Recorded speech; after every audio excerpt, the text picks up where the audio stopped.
Magandang araw Pilipinas, magandang araw Marinduqueños. Andito po tayo ngayon sa bayan ng Buwak na maya-maya po lamang ay atin ang masasaksihan ang Via Crucis o istasyon ng mga krus. At kitang-kita naman po natin na dinadagsana ng madaming tao dito na nais mapanood ang nasabing prosesyon.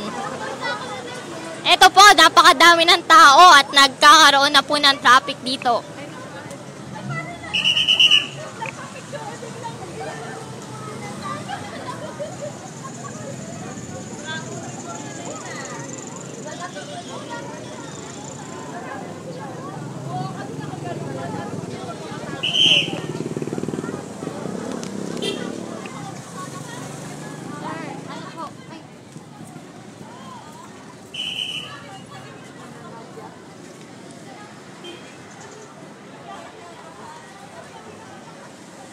Sir, ano po yun?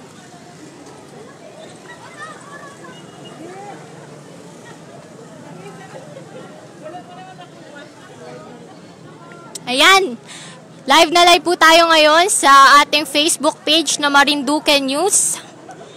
At ito na nga po, dumadagsana ang tao dito sa bayan ng Buwak para sa Via Crucis.